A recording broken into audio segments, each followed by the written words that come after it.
screams in the night. Indian legends. Miles of footprints. Sightings. What are these elusive hominids that stalk the wilderness? Join us for eyewitness accounts, questions and answers, Bigfoot encounters of the past, and ongoing encounters in the present.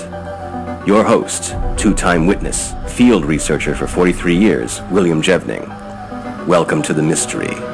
Welcome to Creek Devil. Hello everyone, welcome to another edition of Creek Devil. Brian and I have some interesting guests this evening. Brian, how you doing, buddy? Good, how are you? I'm good. So we have Tom, who's been on a couple times before, Sam, and Rich. How's everyone doing this evening? Good. Great. Very good. Well, what we do in the first segment of the show is talk to you folks, witnesses. So, Tom, I'm going to let you go ahead and sort of head this up, and, let's go ahead and get started. All right. Sounds great. And so, again, this is kind of a shout-out to the folks out there. This all came together as a result of, just honestly, just me kind of having the courage to talk to both a family member and a neighbor about my encounter, and had no idea that anybody had, that in my circle of friends and family had their own encounters with these. So I'm going to start off, I'm going to do a quick introduction to Rich. He's my neighbor, and he actually had an encounter that was extremely interesting. We talked about it, I think, last summer. And in that encounter, I think he may have a question for you. So I'll hand it off to Rich, and then when he's done, we'll bring Sam in. Sounds good. Okay, guys. Well, here's my encounter. It happened about 15 years ago out of a little northeast of a little town called Chenault, Oregon, in the Central Oregon Cascades. And it was a late night on our way back from camping, pitch black outside, no moon, overcast. We were driving down a plummy dust road, and about 30 yards to my left, I see these two glowing about the same color as a lighter, a little bigger than a silver dollar, and about a 5-inch spread between both these objects. And my lights were on these things, and I'm going, who in the world would put reflectors up that high? These things are probably 8-9 feet in the air. So I'm just thinking to myself, I had 3 buddies in the back of the truck sitting on a bench. We're on our way back from a hunting trip. And I'm thinking, I'm watching this thing, and it's just, after my lights are past it, they're still lit up. They're bright, really bright. I'm going, what in the world is that? As I'm driving past it, this thing is moving and watching me as I'm driving by. Now, I don't want to tell my buddies in the back truck. They're going to think I'm crazy. What am I looking at? After driving past about 20 yards, I hear one of my buddies in the back go, what the F was that? And I go, thank God, you guys seen it too. But it was not all of us seen it. There was 4 of us. One guy was sleeping. 3 of us seen it. One guy wanted to turn around and go back, and it made the hair stand up in my arms. I did not want to go back. Now, I couldn't see any silhouette of the body. I had just seen 2 big, bright eyes. Now, I'm not sure if anybody else has encountered the same situation I went through, but I know that 4 of us had our own tents, and that night we all slept in the same tent. Hey, Rich, what color were their eyes? I was like a bright orange, yellowish orange, really bright. Rich, and we talked about this a little bit, but what was the distance away from your truck? And was the window rolled up, down? The window was down, and it was about 20 yards out from the road. Okay. And did you think they were eyes when you first saw them, or you just kind of wondering what? No, when I first saw them, I thought they were some kind of reflectors that the U.S. Forest put out there for some reason, but it wasn't making sense why they were so high in the air. Okay. And when you and I talked, you had said that they as you drove on, what did the eyes do then as you passed? I mean, did they change? They rotated. They moved as I moved, like eye-to-eye contact. Wow. Okay. And the other question I had was, okay, so they moved. Did they, when your headlights were, I don't know if your headlights had played any role in this, but when you went past, was there any change in the intensity of the color? No, there was not. No change at all. And how high off the ground do you think they were, if you had to estimate? I would say 7 to 8 feet high. Wow. Hey, Rich, what time of year was this? This was in end of August, beginning of September, beginning of archery season here in Oregon. And you recall what time it was, roughly? It was late. It was probably 10 in the evening. Now, was this close to any, farms or anything where there were livestock or domestic animals, or was it out? There's lots of, it's open, what they call open country, where they can have cattle run around up there. So, yeah, there's cows. Kind of a free-range like type domestic area. Cows. Yeah. Yes. Okay. You ever hear of anything like this in the area? Anybody else ever see anything around there? Nobody that I know of. Have you been out there before, Rich, in this area? Well, we've hunted that area for previous that probably 15 years before that encounter. Okay, and you're telling me that it was definitely the road wasn't even paved. It was just a very rural area, right? Yeah. There's several meadows up in this area, probably within a mile of each other where these ranchers keep their cattle. And unless you really know the area, you won't be able to find this area. So, okay.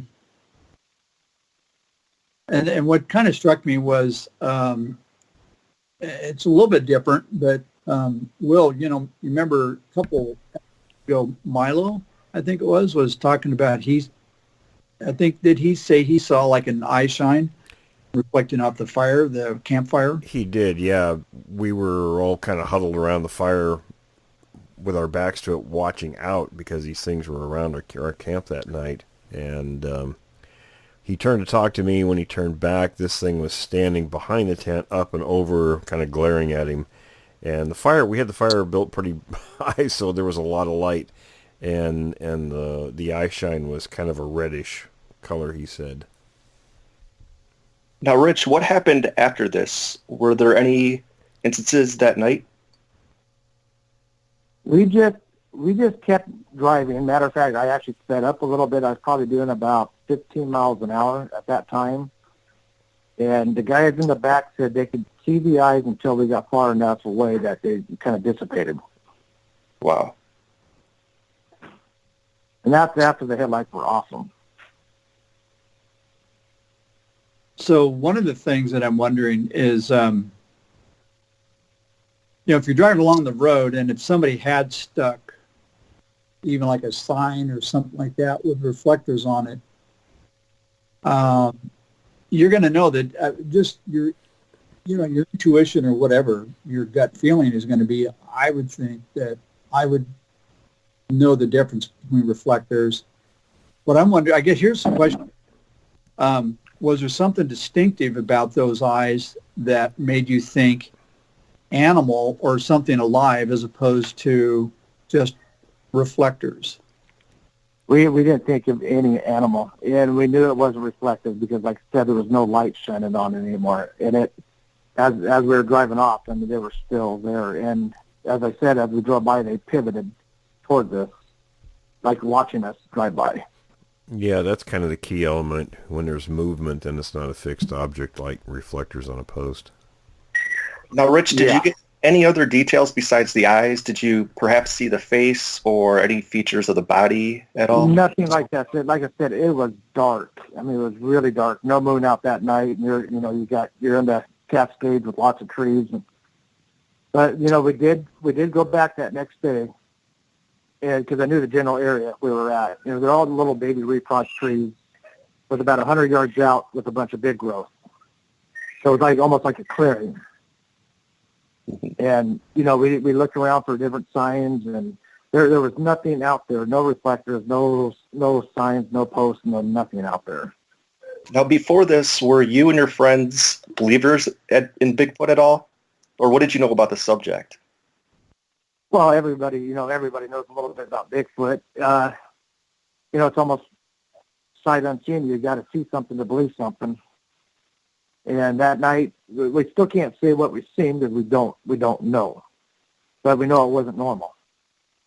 Right. And we still, as we get together every year and we talk about it every single year. What the heck was it?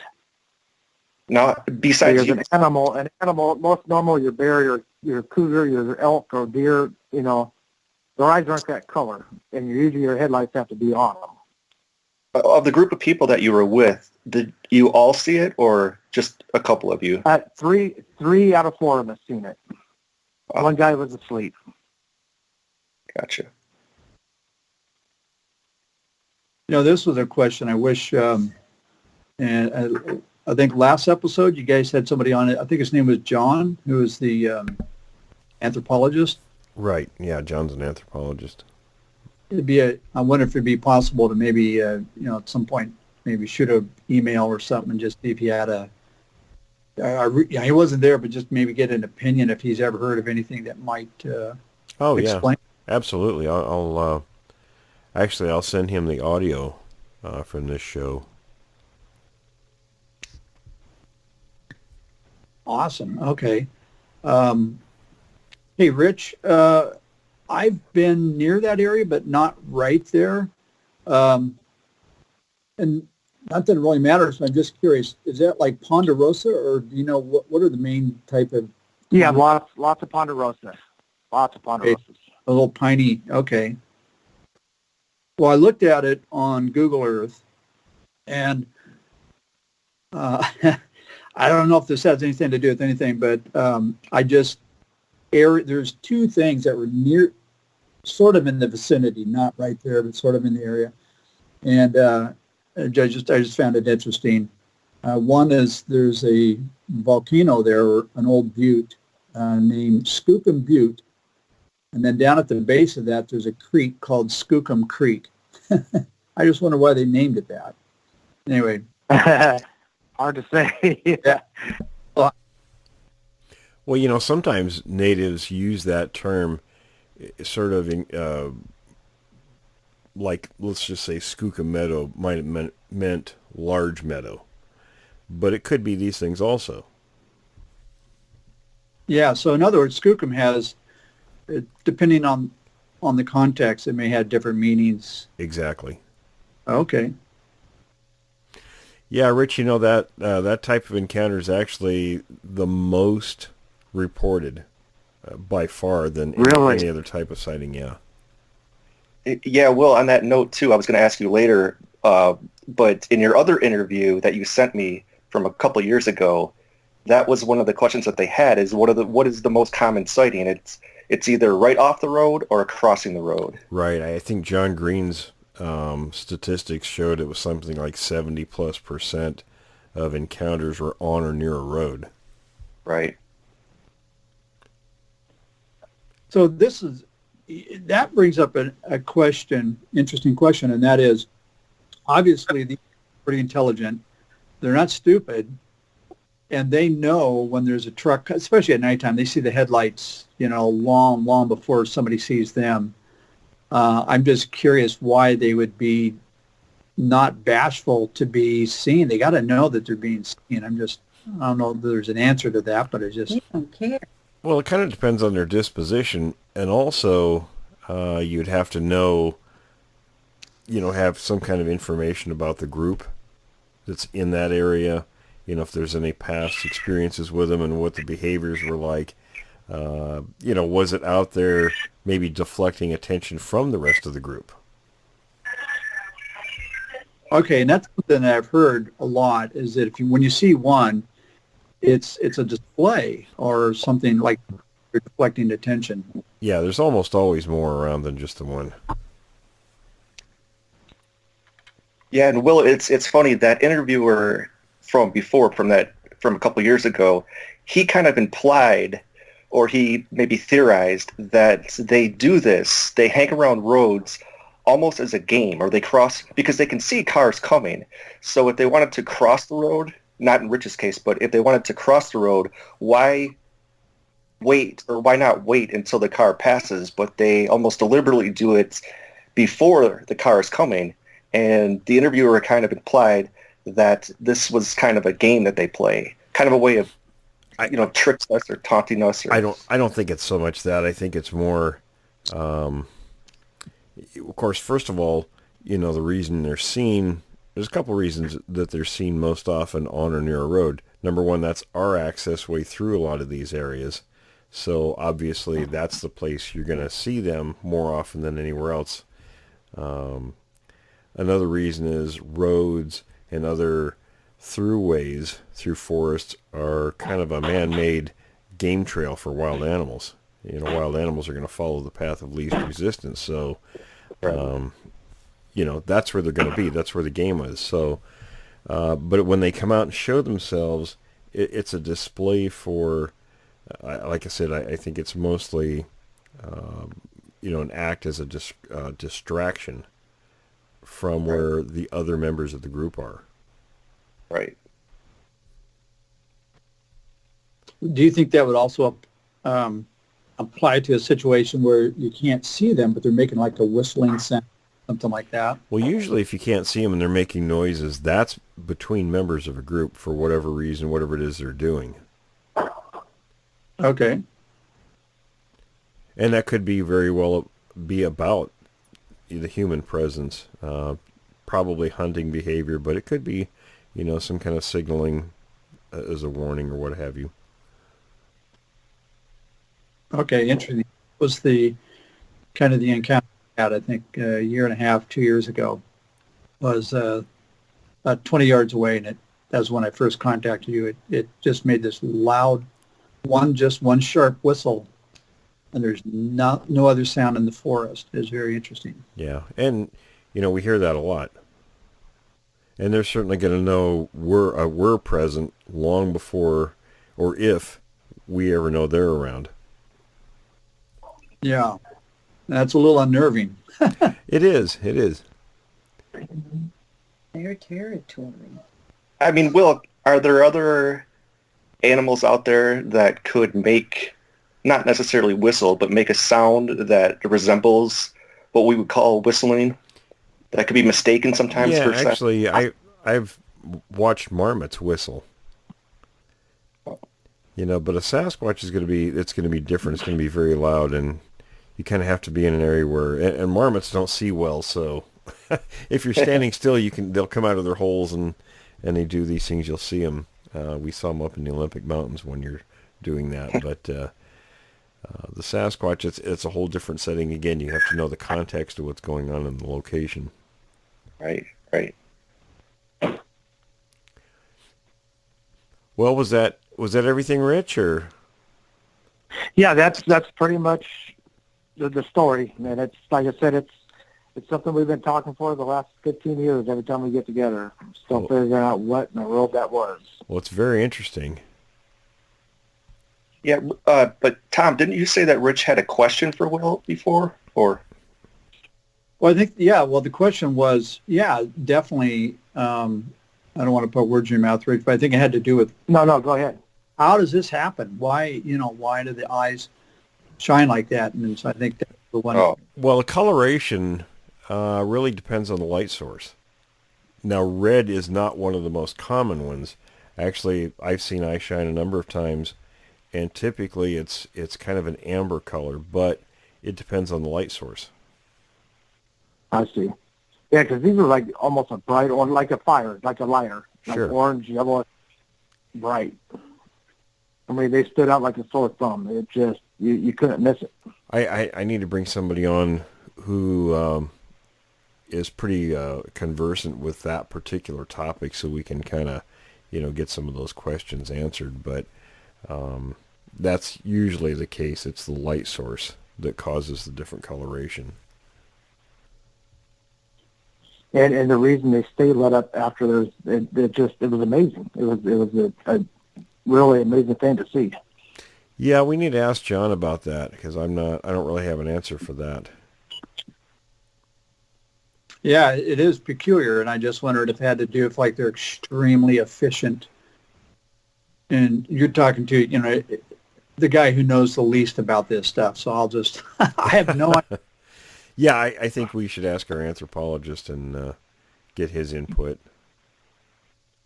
Awesome. But I'm just happy because you did mention that other people have seen the same type of color and thing. And yes, absolutely. that makes me feel a lot better. Well, I'm glad to hear that. Well, Sam, did you want to talk about your encounter? Oh, okay. Well, I was 17, and I'm 63 now. It was late June. It was a full moon, and it was between 9 and 10.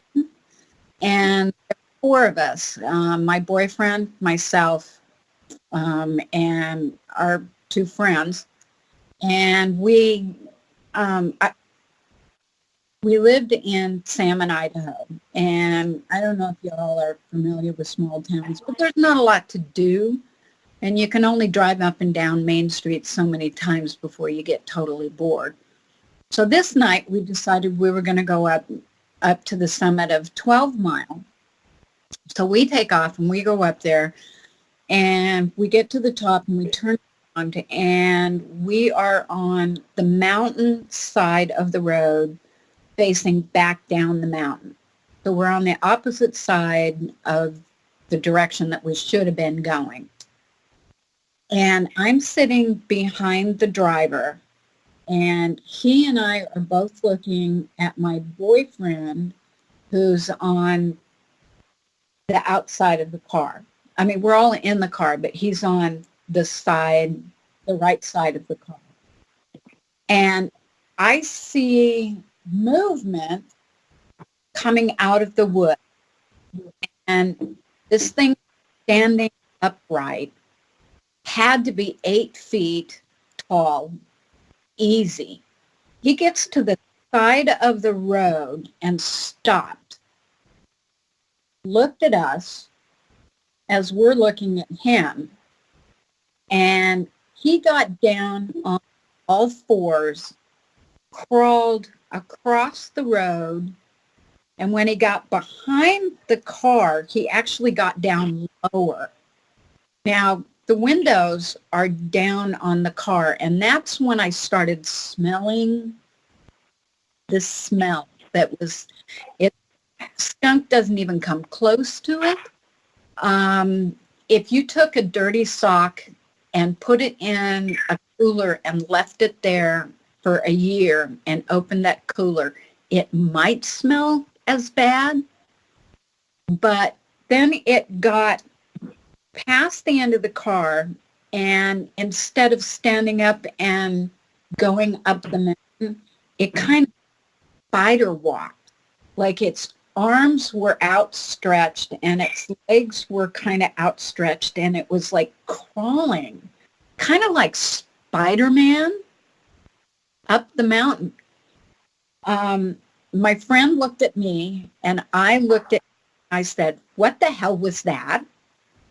We don't know.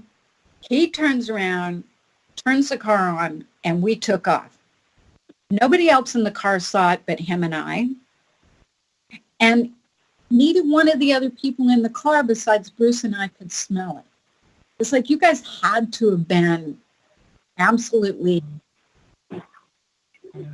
no dead, because it smelled horrible. We had about a half mile down the road, and he stopped the car, and Bruce and I just started laughing. It was like, when you've been in a situation where it's really, really scary, and you do this. That's what we did. So that's my story.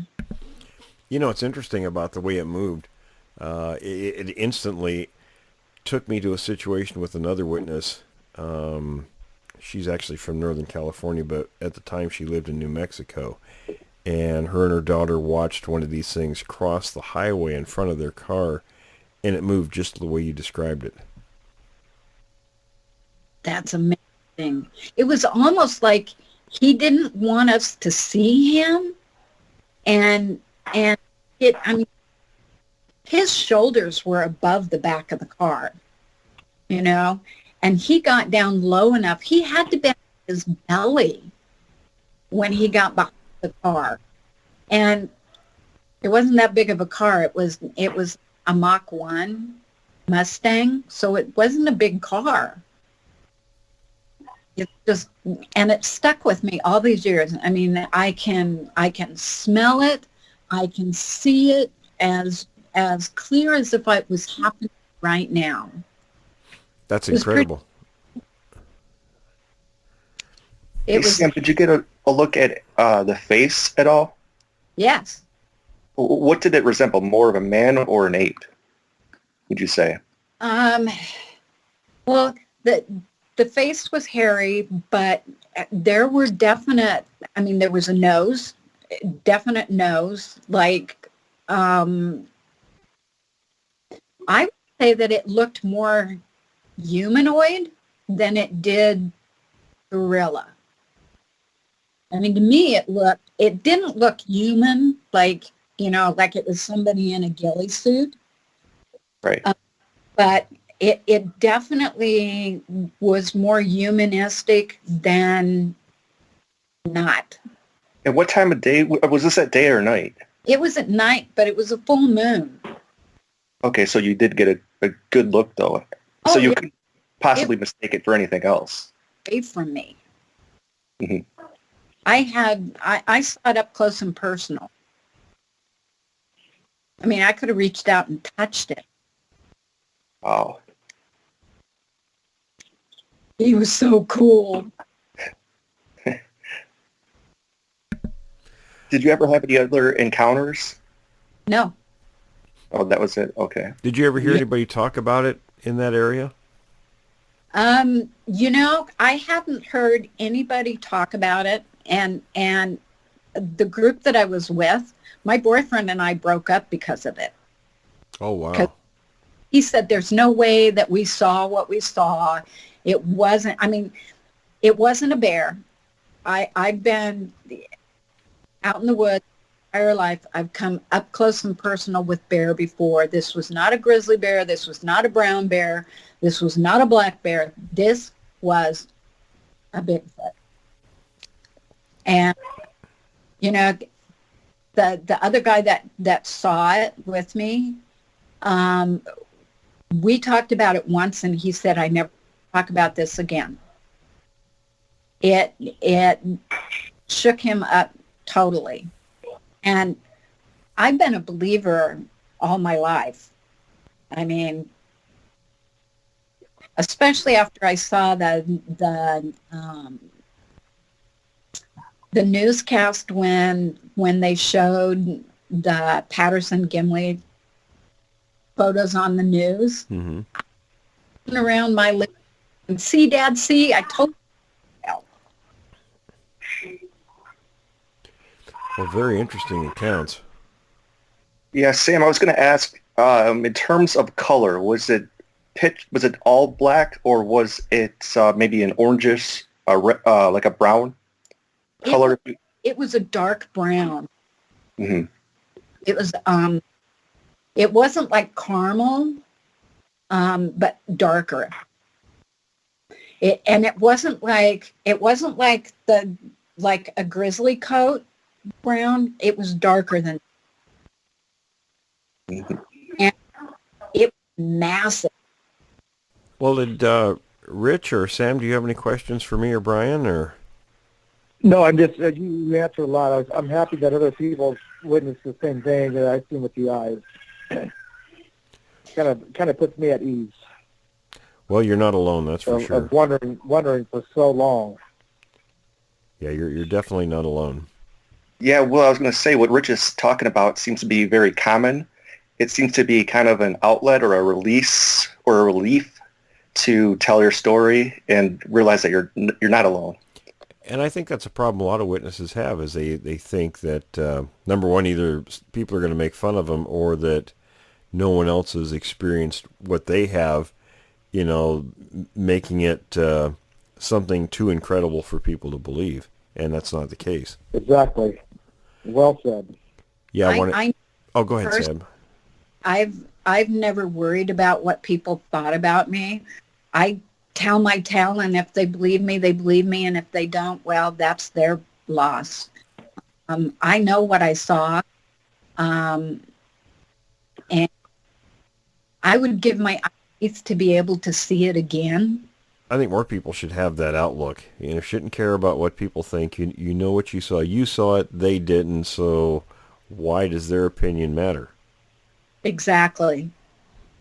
And Will, a third thing to that is, number one, as you say, they're afraid of ridicule. Number two, they don't think anybody's going to believe them. And I would add a third thing to that as well, which is that maybe they themselves sometimes don't believe what they saw. They think, oh my gosh, I just had a panic attack or something. What I saw couldn't possibly be real. I must be crazy. I've talked to so many people that have said something along those lines. They'll see it, and then they'll ask themselves, did I really see that? And they just question themselves over and over and over again, even though it was right there in front of their eyes. I did the same thing. If there wasn't two other guys in the back of the truck that seen the same thing, I would have thought I was crazy. Yeah, absolutely.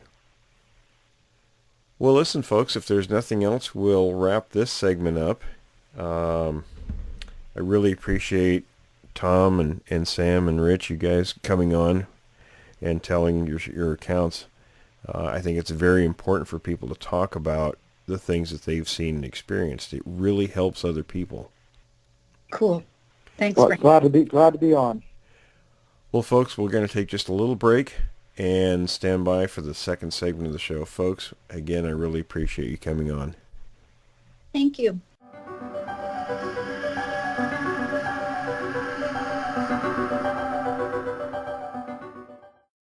Welcome back for the Q&A section.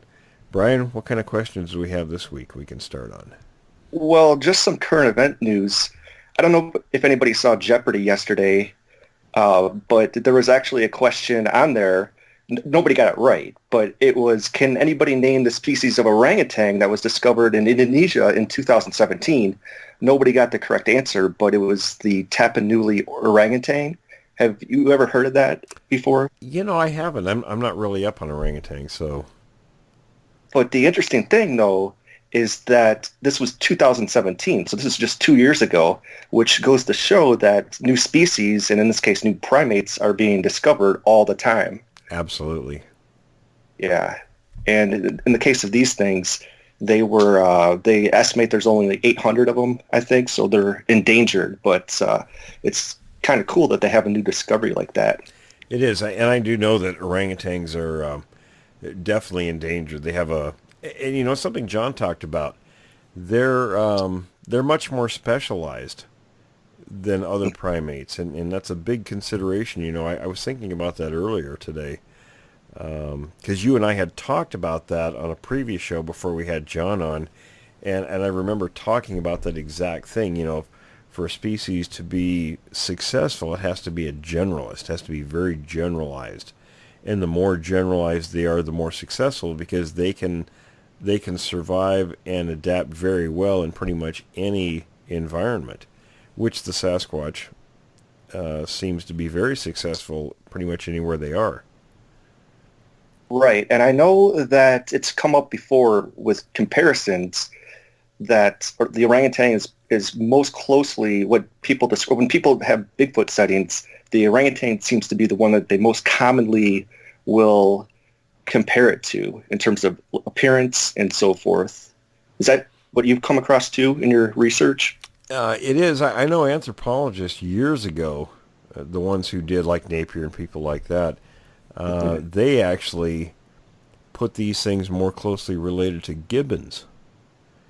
And I can't remember offhand. I'd have to go and dig up the information to see how they did it. I probably should. We talk about doing this stuff. I should probably go do a little research, and then on the following show, we can bring that up. But that was something some of the early anthropologists talked about, was these things most likely being more closely related to gibbons. Now, how closely they are, there's no way of knowing at this point, but that was kind of interesting. I think in general appearance, when people say, an orangutan, of course you have the coloration and hair and things like that, that there are some similarities. But as far as being related, I think there's quite a bit of difference in relation. Yeah. Now, you mentioned research, and I'm thinking about academic research in general as well. I'm kind of surprised that there hasn't been a ton of academic articles, scholarly articles that are out there. I mean, there are some, but if you go on, you can go to a local university library and look up, on their databases, they'll have articles, but not too many on Sasquatch. And you can go to Google Scholar, and again, not too many on Sasquatch. There are some you can find, but not a lot. A lot of them will just discuss the Patterson film and things like that. But are you surprised that it maybe hasn't taken off in the scholarly world yet? Not really. Not really, because it's something that John talked about last week. It's sort of the death knell for careers, and a lot of people in scientific circles are vested heavily in their career, so it's probably not a good thing to go shoot yourself in the foot and lose your career. That's true. I mean, there are some brave people out there. I know that we talk about Meldrum sometimes, but we do have to give him credit at least for being a little bit brave and not being a coward to some extent, even though I know that you're not a huge fan of him. But no, I'm sure he's an okay guy, but it's a matter. The only problem I have with people that are academics are, your research and your pursuit should not be overshadowed by your interest in getting your name and face in the media. Right. You know what I mean? Well, yeah, well, speaking of Meldrum, it was just announced yesterday that another one of these conferences, these Bigfoot conferences, is coming to Cleveland, and he's going to be there. There's going to be lots of people there, but just announced yesterday that there's going to be a conference in Cleveland, and what's I find intriguing is that it seems like there are these conferences announced almost every week now in different locations, and since I haven't researched the subject as much as you, of course, have these things been going on for a long time? I know that you had that one in Washington State. Yeah, they started them in the 70s. And now the conference originally was not what they are today. And the whole purpose of them originally was to, sort of connect the few researchers there were and and I think Grover Krantz, they were trying to get scientists sort of on board with this. And when it didn't happen, I think these things have become more of a social gathering than anything because, and I know people they do their presentations and things like that, but I'm not a big fan of these things. I don't think anything's accomplished during them. Yeah. I mean, I said this before, but it's almost like those conventions that they have, the Star Trek conventions, or Star Wars conventions, when people dress up like the characters. That's almost exactly what they are. The same type of thing. Yeah.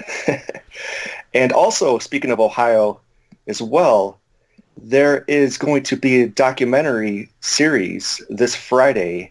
Again, this just came out yesterday that I saw this, but on Friday there's going to be a Bigfoot documentary series to premiere on Friday. I guess it's a 6-part miniseries. They're going to show 4 of the episodes this Friday, and I guess the next 2 maybe Saturday or something. But have you heard of this documentary series that they've produced? No, I haven't seen it. Yeah, I haven't even heard about it until yesterday, so I imagine that it's probably not popular. It's probably not going to be not a big deal. Yeah. And that's a problem. There's just a lot of junk out there, unfortunately. Yeah. There was, I know I'm going to, hopefully next week, we're going to have Steve on. Steve had, he sent me a text earlier. Steve's one of our guys, and I can't remember if he's in Kansas or Nebraska. Kansas, I believe. But he had a sighting, him and a number of people did, and apparently, let me see, it was Saturday. He sent me a long text, so I'm not going to go through that, but the gist of it was they were driving along the road in his area, and there was a pickup in front of him, and one of these things crossed the road, and he said there was a pickup with two guys in it, and he was about 50 yards behind him, and they were coming up on a bridge at the base of a hill when they hit the brakes. I saw what flashed out in front of the truck heading south, and here was the Sasquatch. And he got a pretty good description. So without going into too much detail on that, we'll try to get him on for next week to give us an update about what's going on there. Yeah, the problem with these documentaries that you see sometimes on the History Channel, and don't get me wrong, I love the History Channel, but one of the problems that you have doing a long documentary series on a subject like Bigfoot, and in this case, this is a 6 30-minute segment, so that's going to be 3 hours. Mm. How do you have a 3-hour documentary with pretty much it's all going to be interviews when you think about it? They can't have it. I mean, I guess they could go out and shoot footprints, but... Well, what gets me too, and I've encountered this, and like dealing with the History Channel and other media outlets, and unfortunately, the only way they know, producers of these shows know, is to go online and see what's out there, YouTube and elsewhere. Yeah. And I won't pound it too much. We've done this before, but most of the people out there who talk the loudest know the least. And a lot of times what gets put on television, unfortunately, does a disservice to the subject because, there's a lot of things that get promised that don't get produced, or it's a really crazy angle the people are coming from, and unfortunately they put this stuff out there. Now, if you're doing maybe a social commentary on the subject in the population, something like that might be okay, but if you're going to do a hard look at the subject, then you got to have some substance, and unfortunately most people out there don't have a lot of substance when it comes to evidence and things like that on the subject. Right. Not that I'm shooting anything down. I mean, people are, will take a look at it, but I don't have a lot of high hopes, to be honest. Right. I mean, to be honest, the documentary I saw on the History Channel was pretty good. It wasn't awful, because at least they have recreations. But some of these other documentaries, it's literally just a camera on a person, and they just talk about the subject. And a lot of times, like you say, the people that talk the loudest know the least. So you don't even have experts on the subject that are even in your documentary or your short film, whatever it might be. Right. And we don't have any experts anyway. So yeah, it's kind of a self-doomed thing to begin with. But it all depends on your approach. Yeah. Oh, I was going to tell you, too, speaking of movies, I haven't seen it yet, but that movie got an independent release, so not a wide release, but there was that movie starring Sam Elliott, I believe, where he plays a guy that killed Hitler, and now he's coming back to... Yeah, so I haven't got a chance to read any reviews of that, but supposedly he's going to be hired to kill Sasquatch, I believe. But I finally looked at the preview. The preview doesn't look bad. I like Sam Elliott anyway, yeah. But it could be entertaining. Yeah. But speaking of entertaining, this is kind of a half joke, but half serious type of thing. But apparently in Portland, they're going to soon be launching a cruise, a 7-hour cruise, where they try to go and spot Bigfoot. And it's just seriously, it's a Bigfoot-themed cruise. And I think it's a half joke type of thing, but they're going to travel down some river, and they're going to try to find spots where Bigfoot might be, and they might have excursions and things like that. So, Oh, good kind of Lord. funny.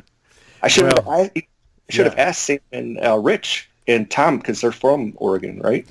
Right, they are. Should have just asked them about that.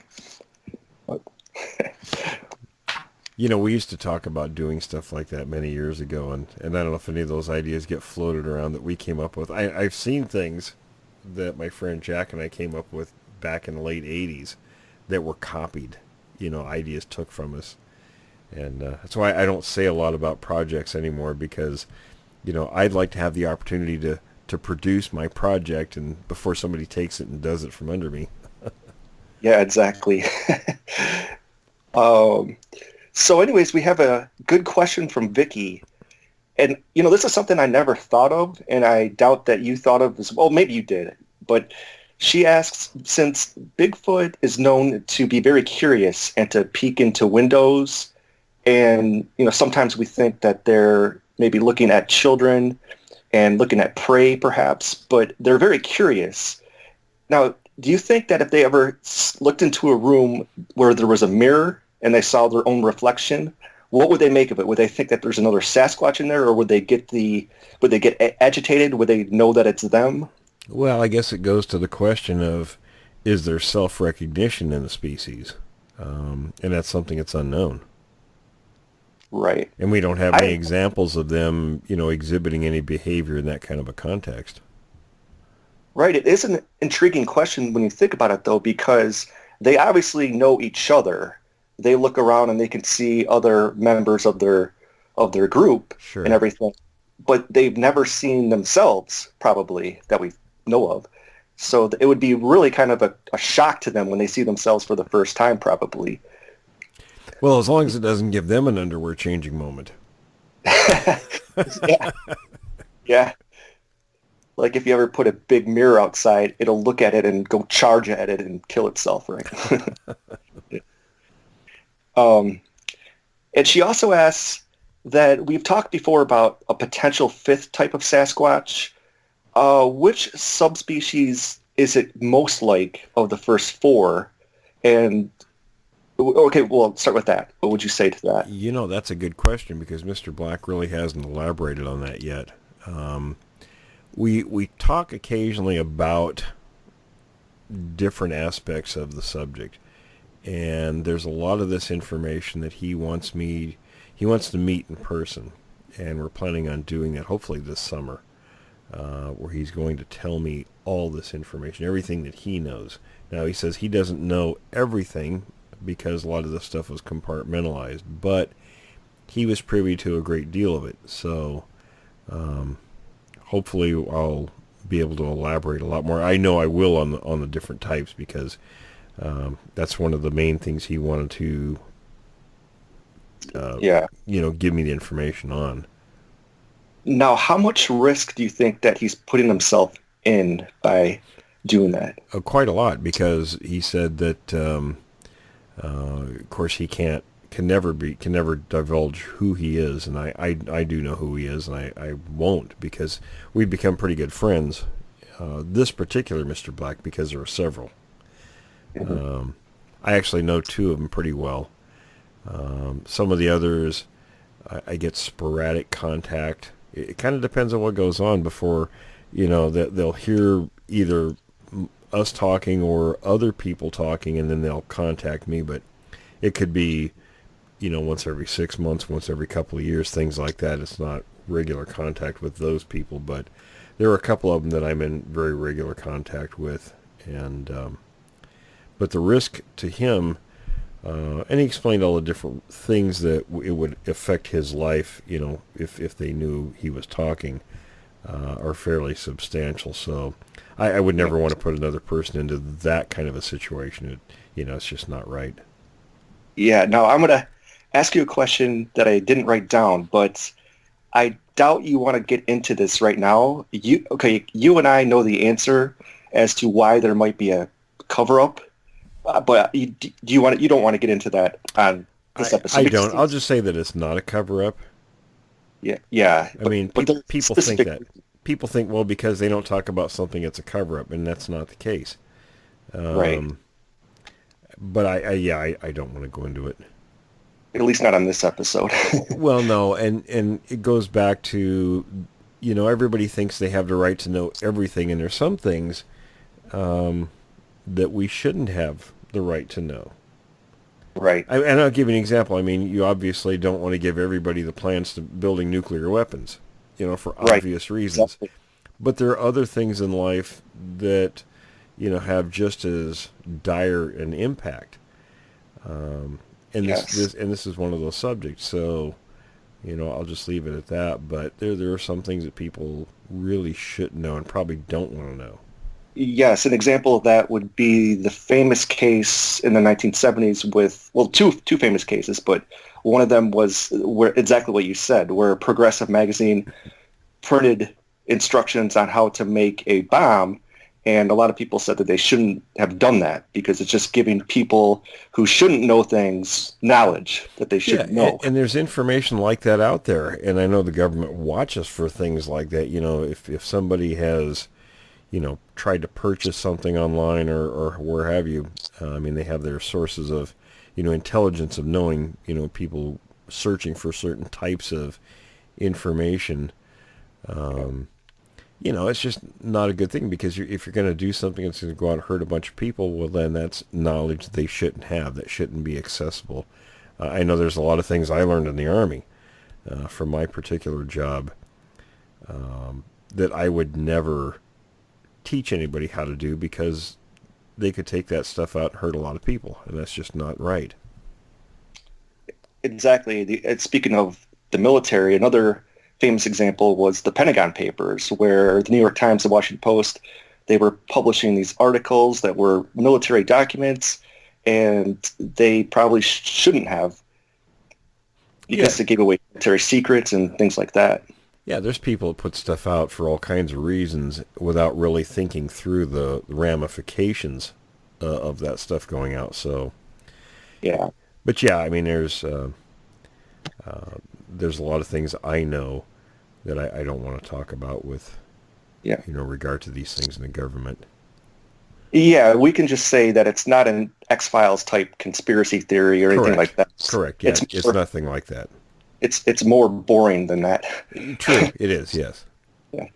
And getting back to Vicky's question about the potential fifth type, even though you just said that Mr. Black hasn't said too much about it, if you had to speculate, what part of the U.S.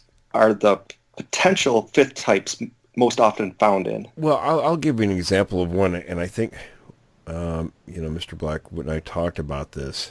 You remember Tammy in Alabama and her husband, the encounter they had? And this goes back to when he talked about they saw the first Sasquatch that was more like what you would see in the Patterson film. And then two others came in, and they were kind of scrawny-looking things, and they detected the presence of the first one, and they did a quick about face and headed away from the area. Those particular individuals could be members of this fifth type of group, and that would be in the southern part of the country. Okay, the southern part, okay. Southeastern part, yeah. Now, a question of my own, and forgive me if I've asked this before, but of the four types, potentially fifth types, do you think these are variations of the same creature, just how like variations of the human being, we have different races and things like that, or are they four separate species, do you think? Well, they're not four separate species. And again, Mr. Black, he's going to be more specific because he and I have talked about this. The two major groupings. Now, I've said species groupings. I may have misquoted him on that, but there are two groupings. And it was something John talked about last week. He said, well, there wouldn't be different species, but you get different subgroupings, certainly. Now, the one major characteristic, and it is a pretty major characteristic, when we look at the two different groups, one has no real canines. Their teeth are more like ours, the eye teeth, who are barely perceptible. Then there's the other type where they're very pronounced, like they are in the great apes. So that's a major morphological difference. So something was going on in the breeding populations, possibly some kind of a division, that kept the two groupings from interbreeding, and one developed one way, one developed another way. That's a possibility. There may be other possibilities, but I haven't really thought through that a whole bunch and I'll talk to John about that and see what his thoughts are. Gotcha. But Now, physical separations, if there are separations in these gene pools, then you're going to get differences just like in human population. Gotcha. Now, something I just thought of about the teeth that you just talked about. Obviously, there haven't been any bones found, but there hasn't been any teeth found either. Well, we should say that there have been bones found. They're just not in a drawer someplace where we can go grab them and do a current study on them. But over the years, there have been reported things found many times. Gotcha. Because something I just thought of with regards to teeth is that even if you can't find teeth on the ground, maybe there have been cases of teeth being found inside dead animals, perhaps, when the Sasquatch attacks them. I don't know that people would recognize it. I mean, when you look especially in the Pacific Northwest, in those kind of environments, if you get one that just dies out on the ground, even the bones rot away fairly quickly or are consumed, by other animals and microbes. So things don't last a whole lot. I mean, people have asked me about going back and excavating some of the rock piles that I've discovered. And a friend years ago, one of the reasons I haven't made a concerted effort to do that is because those piles are very porous. And of course they get 4 distinct seasons, a lot of rodents, a lot of insects, things like that in those areas. So whatever may have been under one of those piles is long gone. There's going to be nothing recognizable under there. And you can tell the piles aren't new because there's moss growing on a lot of them. So they've been there for a substantial amount of time, and I really don't, think it's worth the effort to go dig some of those up. Gotcha. So I think a lot of times in nature where these things live, there's just not going to be either nothing found, or if people see them, they're not going to recognize what they're looking at. They'll think it's some other animal. Gotcha. Yeah. Okay, so next question is from Justin, and he lives in northern Utah, and he just wanted to know if you knew of a lot of activity in northern Utah, because he has friends that have some encounters. Maybe we can get them to come on, or maybe he can come on and talk about what he knows. But he was just wondering if you knew anything about Utah and also southern Idaho. Yeah, quite a bit of activity in both those areas. You've interviewed a lot of witnesses there? I have over the years, yeah. Gotcha. Okay. Yeah, it'd be great to have him on to talk about, what's happened there. Yeah, and we should also say that if people want to come on and share their experiences, then contact us. Absolutely. Get in touch with Brian. Brian, why don't you go ahead and give out your email real quick while we're on the subject? Yeah, it's just orlandooutsider@yahoo.com. Yeah, get a hold of Brian, and then of course at the end of the show, my email is on, so you can contact either one of us. But by all means, and if you don't want your name or location mentioned, we'll keep that secret. We don't have to use any names if we don't want to. So where it's more about your experience and sharing that with people. And it is, we mentioned earlier, it's a real help to people when they hear what people have experienced, because there's almost always a number of people who will contact me and say, that's exactly what I experienced, what that person talked about. Yeah, and I think it's worth highlighting again that the protecting the people's identity is always utmost important. Utmost importance. I heard recently of somebody that has nothing to do with this show or the subject at all, but there was a witness an unidentified witness who wanted to share their experience Again, nothing related to Bigfoot or anything like that, but it was supposed to be anonymous. And when the article came out, because he was interviewed for an article, and he wanted to share a story, or he wanted to tell a truth about something, and then when the story came out, they used his name, and it's yeah. So, Will, you don't do that. No. People ask me, and a lot of times too, like earlier in the first segment when we talked to Sam and Rich, we just use their first names. Right. Exactly. And usually we'll ask somebody before we come on and record the show, is it okay to mention your name? And a lot of times people say, sure, you can use my name. Some people say use their full name, but I usually just say the first name. Or they'll say, no, I'd rather be kept anonymous. And either we won't use a name at all, we'll say, an anonymous witness, or we'll make up a name. Gotcha. I just don't think it's that important. People don't need to know these folks' names, because what are they going to do? Track them down and question them? I don't think that's right. That's an intrusion. Exactly, because they're trying to tell the truth of their story, and they don't want to be bothered. And I think the main focus, too, is the fact that, we're not tracking these people down and, conducting some sort of a police investigation. They're contacting us. So it's a matter of courtesy, if they don't want their name mentioned, if they don't want the location where they are or where the incident took place mentioned, we don't need to mention that. Well said. Okay, moving on to a different subject here. With researching gorillas, it turns out that both males and females, but mostly females, but they tend to leave their natal groups. In other words, the groups that they were born into. And the reason why they do this, by the way, is not because they hate the family or anything like that. It's because they want to avoid inbreeding. And do you think that could be true with some of these groups of Sasquatches as well? Some of them leave their natal groups? Yeah, I think it's possible, sure. They're going to have behaviors very similar to other primate groups. Yeah. And I've actually brought this up before, a long time ago, I believe, but with regards to inbreeding, it seems like since these groups tend to have just maybe 4 or 5 in a group, it seems to me that there would be a lot of inbreeding with these creatures, with Sasquatches. What do you think of that? Well, they cover a lot of ground throughout their ranges, and they surprisingly are relatively close to other groups.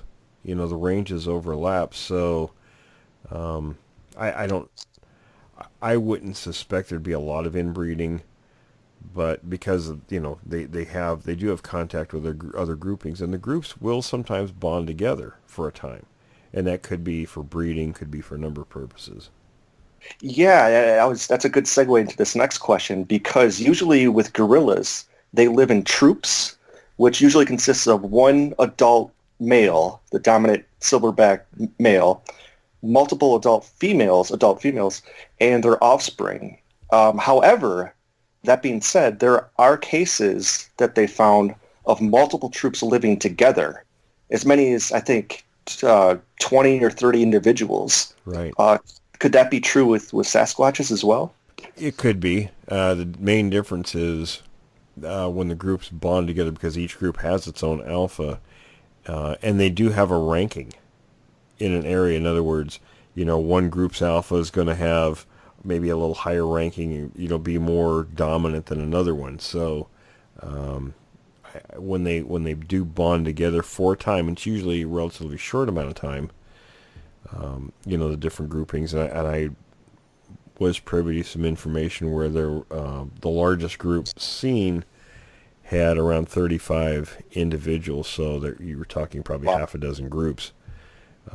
So the alpha in each one of those groups will be subordinate. There'll be a structure, but they didn't stay together more than 2 or 3 weeks. Oh, okay.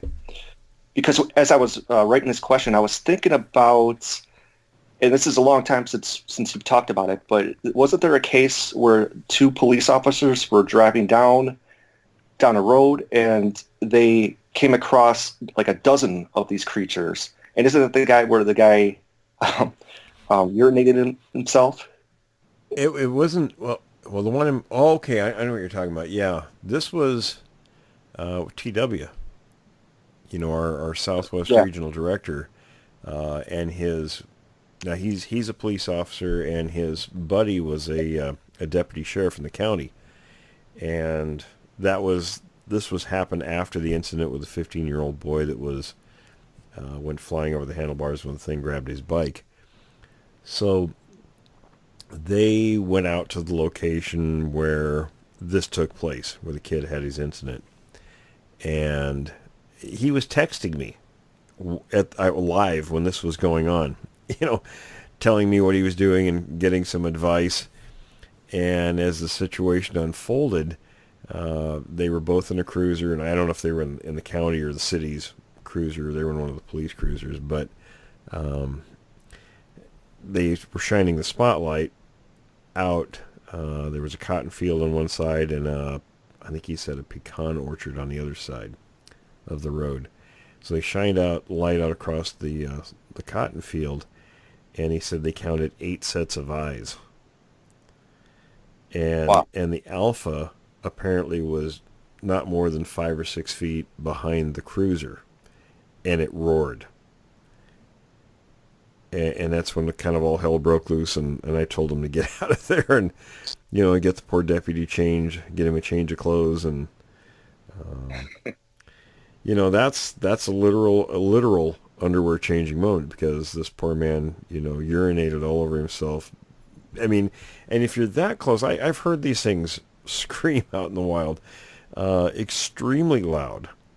And if you're that close to one bellowing like that, just the vibration through the car, would be enough to, maybe set off your nervous system to lose control. I mean, Yeah, it would be like a handgun.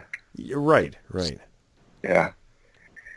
Now, going back to the interview that you sent me from a couple years ago, do you remember, because I believe that you were telling a story, it may have been one of the interviewers that was bringing this up, but the story about the ranger in Georgia, where a group of people wanted to come, and they told the ranger, they said, hey, we're here to look for Sasquatch, and the ranger told them that, hey, you're not allowed to go off track and do so. Do you remember that at all? I vaguely remember. I hear so many stories, I don't remember unless something particularly really stands out. I kind of remember that one. Yeah, because the thing to take from that, though, is the point of it is that the ranger knew that the creatures existed, and he kind of acknowledged that. Oh, yeah. But he told the people, without saying so, that he knew, but he told them that you're not allowed to go out and look for Sasquatch. You're not allowed to go off the trail or off the track or anything like that, because, and he didn't explain why, not necessarily for their safety, but also because maybe he was under orders to not let the truth get out. But there are probably lots of stories like that where lots of park rangers around the U.S. probably know of these things, and they're maybe under orders not to allow people, or to allow the creature's identity to be known. Well, it's interesting, and I've talked about this before. It's been a while, but when I first started working the Southwest Washington State area, I would go out, and I would go alone a lot of times. Of course, not knowing what I know now, realizing, that I was pretty darn lucky going out by myself that I actually came back. But I recall, well, my girlfriend and kids and friends went up one place when before we had the second sighting, before I had my second sighting. Would have been around 1987. We'd been finding tracks in the snow up near the snow line in that area, long lines of tracks. And we were up there one time, I think the second time we'd found tracks, and we were following the line going uphill, and I heard this noise, and it sounded like somebody was breaking into our vehicle. So two of my friends and I, we went running back to the car thinking we're going to catch somebody breaking into the car down there. And lo and behold, here's this pickup. There was a guy in regular clothes standing by the door of my vehicle, And, you know, I hadn't been long out of the Army, so I kind of tore into him verbally and went up one side of him and down the other, and he just kind of stood there and looked at me with his mouth open because of this horrible language coming out of my mouth. And, you know, I was pretty good at dressing people down in those days. And I happened to glance over while I'm in the middle of this tirade, you know, because I'm mad. I'm thinking the guy's trying to steal my vehicle. So I looked over and at the guy behind the wheel of the pickup, and I see he's in a uniform. And I thought, well, you know, I'm already into this, so I'm going to keep going. I don't want to look stupid by just stopping and backtracking all of a sudden. So I finished with him. Then I went over to the guy in uniform, and he was apologizing profusely, and he told me that, you know, they were finding stolen vehicles in the area and all this stuff, and we actually and got along pretty well. And it was interesting, though. He knew who I was. Without I didn't show him any ID or anything. I didn't tell him who I was. And I said, well, how do you know who I am? And he mentioned something about seeing a newspaper article about me, and there had been one, but I didn't think about it till much later that there was no photograph of me in the article. So, I mean, I don't know, unless they ran the plates on my vehicle. That's probably what they did to find out who I was. But they did know what I was doing in the area, which made me kind of rethink all that. So anyway, he volunteered, and these were game officials, and they volunteered their services to watch my vehicle whenever I was out doing field work. And I thought, well, that's kind of interesting. These, you know, the county or state has enough money to have these guys come out and just watch my personal vehicle when I'm out Bigfoot hunting. You know, they told me, oh yeah, just give us a call and you know, we'll hang around there and watch your truck. Which I never did call them and do that. So, because when I do field work, I don't want people to know. I mean, other than, you know, close family members where I'm going, I never announce it because I don't want a situation to be tainted by, you know, other people who are, you know, maybe looky-loos or hoaxers or what have you into the area. I don't want to inject anything artificial into the area. Whatever I see and hear, I want it to be what was there, not anything introduced by someone else. Yeah. Now, I know we talk a lot up here. I can't remember if we talked about this last week or not, but are there stories of these Sasquatches actually entering people's houses? Not just their garage, but their houses? Or did I ask that? Okay. Oh, yeah. Yeah. Now, you've said that Bob Titmus was the greatest Sasquatch hunter ever, even better than Rene? Yeah, I mean, Titmus would spend more time in those areas, and I think was a better observer. Now, Rene was a great observer. He was a great investigator, but he didn't spend the time in the area, we're talking the Bluff Creek area, that was really necessary to find the kind of evidence that Titmus did. Titmus found a lot. Yeah.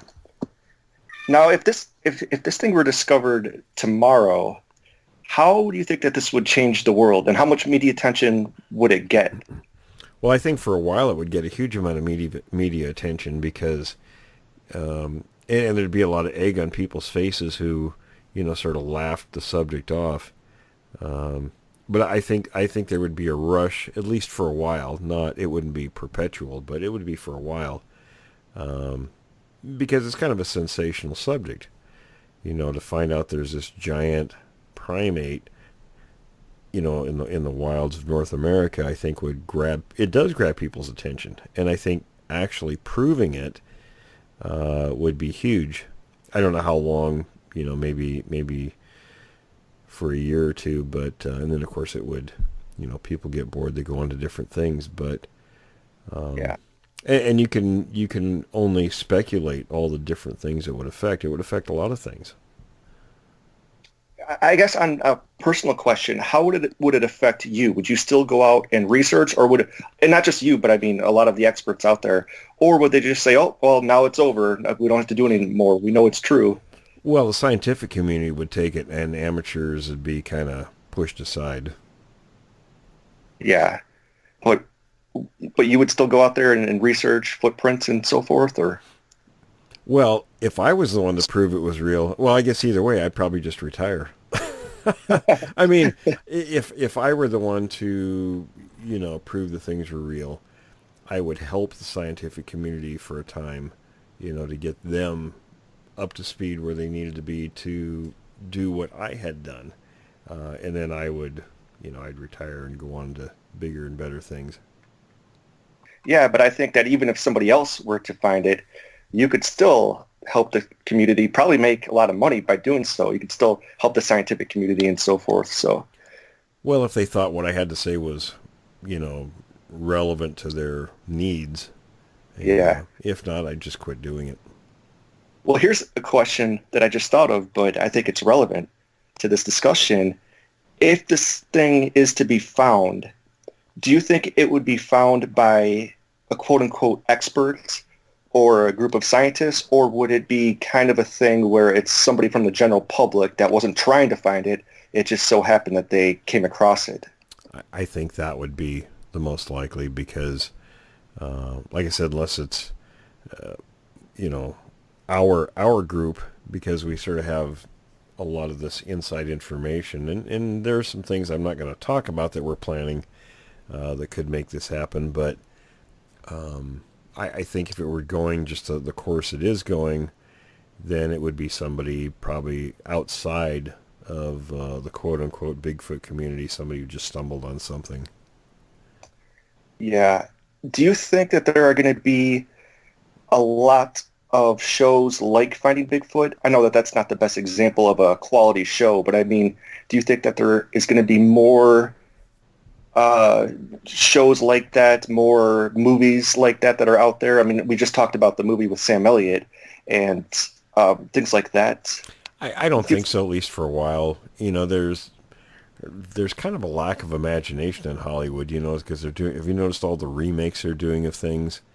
Yeah. So, I mean, they're trying some different things, but I don't see it, being too huge a deal. I mean, just because it's kind of the same stuff floating around all the time. So unless something really good comes out, it'll just kind of be what it is. Yeah.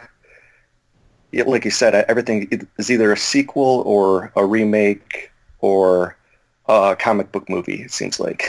Yeah, some of it's real stale. I mean, the ideas, I think about, growing up in the 60s and 70s, there was a lot of creativity, especially during the 60s. I mean, some of the shows that were on then, a lot of them were corny, but they were great shows, and a lot of creativity.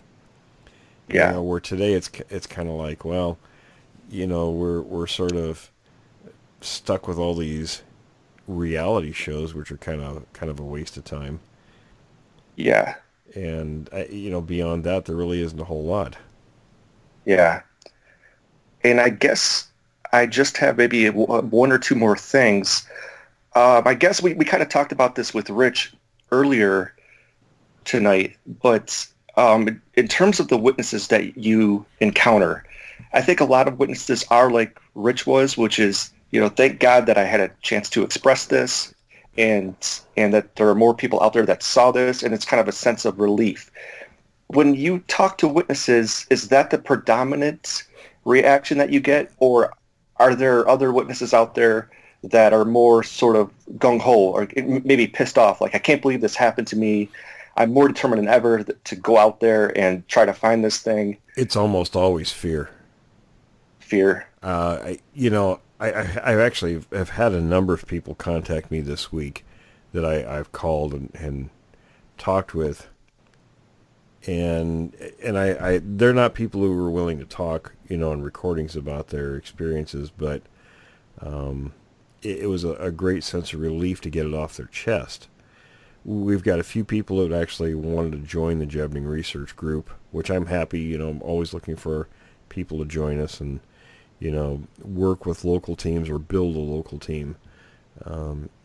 But it's almost always just getting it off their chest and sort of being able to relax, knowing that they're not alone, that other people have had very similar experiences. And we heard that with Rich, earlier. Yeah. Yeah.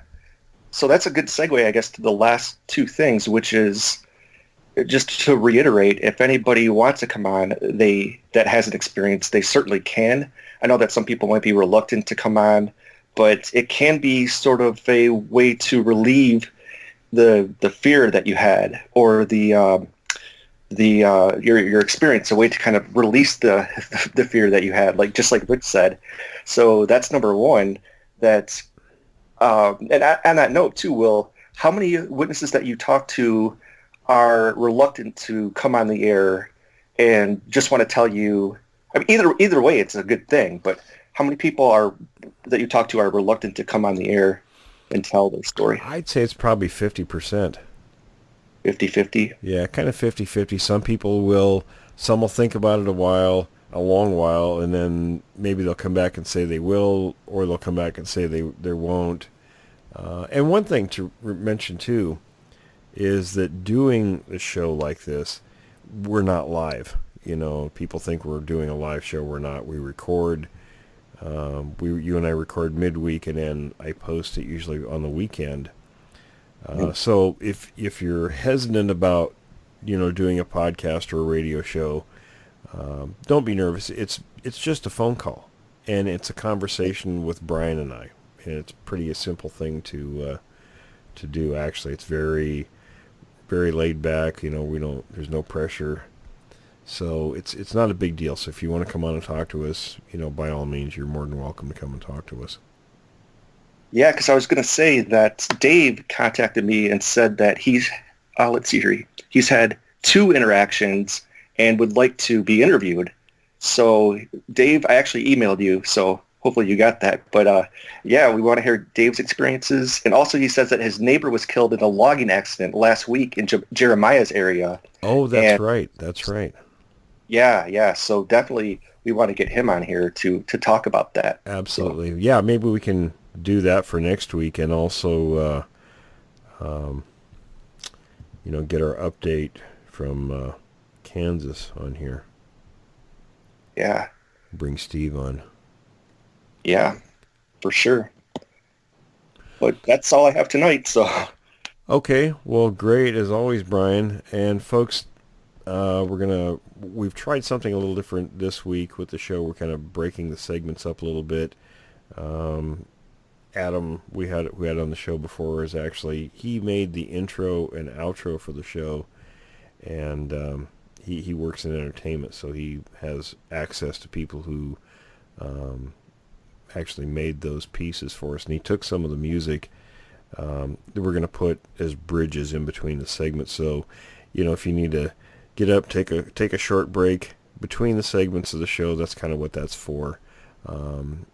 If you don't like the music, we can change that, as far as the bridge portions. But so this will wrap up the second segment of the show. Be sure to stay tuned for the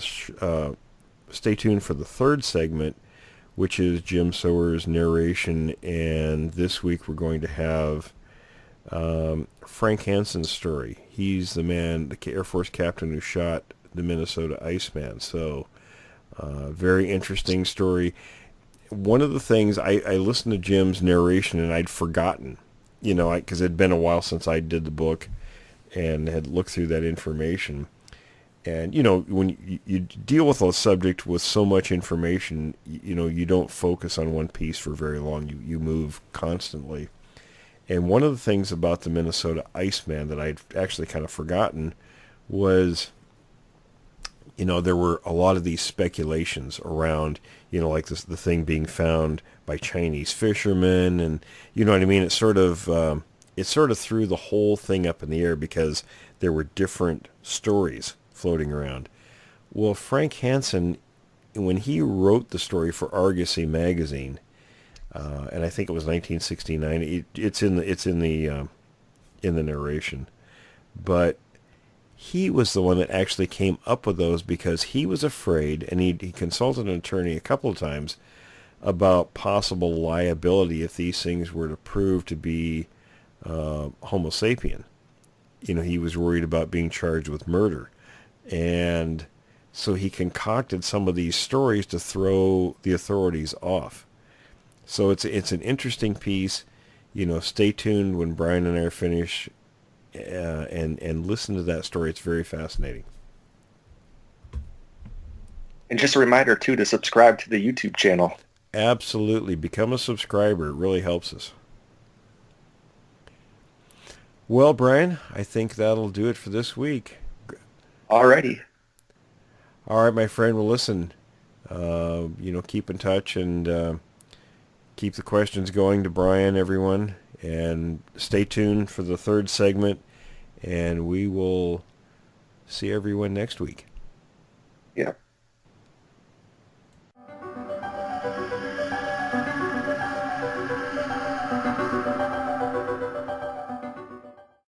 Welcome. This story is being brought to you by William Jevning and is being narrated by Jim Sower. This story comes to us from Frank Hanson. It is his story, and it is entitled, I Killed the Ape Man Creature of Whiteface. Is the creature a fabrication, a product of a vivid imagination, expert craftsmanship, and a showman's flair for illusion? Or is it really a flesh and blood clue to the development of the family of man? Wanted, dead or alive, the Abominable Snowman, also known as Yeti, Oma, Almasty, Sasquatch, and other aliases. The fugitive is a two-footed mammal known scientifically as Homo pongids, or ape-like man. Suspect has been identified as a missing link between the ape and modern man. Eyewitnesses have reported that he closely resembles the Neanderthal species of subhuman. Suspect is described as follows. Height, 6 to 9 feet. Weight, 250 to 800 pounds. Complexion, wind-burned and ruddy. Dress, suspect's body is covered with 1-inch long reddish-brown hair except for portions of the face, hands, and feet. He has been seen in the Himalayan mountains, in Russia, United States, and Canada. If some persistent hunter should capture such a creature, we might expect that fame, fortune, and a footnote in scientific history would be his reward. The enigma of the missing link has plagued scientists of the Darwinian theory for many years. The actual body of an ape-man specimen would end this controversy and prove the existence of the Abominable Snowman. The rewards would be considerable. Through pure chance and random circumstance, I obtained the body of such a creature. 2 world-renowned scientists examined the corpse and declared it was a genuine ape-man creature, scientifically identified as Homo pongids. Belgian scientist Bernard Heuvelmans declared, for the first time in history, a fresh corpse of a Neanderthal-like man has been found. It means that this form of hominid, thought to be extinct since prehistoric times, is still living today. The long search for rumored ape men or missing links has been successful. Heuvelmans' associate, author and scientist Ivan Sanderson, reported in a national magazine that the creature was the genuine article. This was no phony Chinese trick or artwork. When the newspapers published articles on my specimen, I was astonished, and then concerned to discover the creature was labeled a hoax by the prestigious Smithsonian Institution of Washington, D.C. To my knowledge, no member of the Smithsonian scientific staff has ever examined the specimen described by Dr. Heuvelmans and Ivan Sanderson. I became extremely nervous when the newspapers in both the U.S. and England pointed out that, if this creature is real, then there may be the question of how and why it was killed. My fears led me to an attorney and personal friend to explain the possibility of a murder charge. The Federal Bureau of Investigation and hordes of lesser law enforcement officials revealed a sudden ominous interest in my specimen. On one occasion, I had to ask my U.S. Senator for his help to get me out of an untenable situation with the Bureau of Customs and the Department of Health, Education, and Welfare. My dreams of recognition from the scientific community have vanished. My attorney adequately summed up the situation one morning. "Frank, if you're not careful, you'll end up in a prison cell." Now, for the first time, I want the full story on this creature to be published. I have not asked for and will not receive a single cent from Saga magazine. My main desire is to eliminate much of the supposition and conjecture about a story that has become the biggest controversy in the scientific world in the past decade. Let us start at the beginning. In 1960, I was an Air Force captain and pilot assigned to the 343rd Fighter Group in Duluth, Minnesota. I had 5 years to go until my retirement as a 20-year Air Force career officer, and was looking forward to a quiet life on a small farm somewhere in southern Minnesota. I enjoyed being stationed in Duluth, as the hunting and fishing in northern Minnesota is the best in the world. During the 1960 deer hunting season, I was staying in a small resort on the shores of the Whiteface Reservoir, approximately 60 miles north of Duluth. Lieutenants Roy Affett and Dave Allison and Major Lou Schrott were the other members of the hunting party. We left the cabin a few minutes after 6 on the second morning, and although I had not spotted a deer on the opening day, I was confident that a narrow neck of swamp where I had hunted was one of the best locations in the area. I sat motionless on a hillside overlooking this pine-crested thicket for almost 2 hours. I was about to leave for another location when a movement at the edge of the swamp caught my eye. My pulse quickened as I thumbed for the safety catch on my custom 8mm Mauser. A large doe, partially obscured by a cedar tree, was staring directly at me.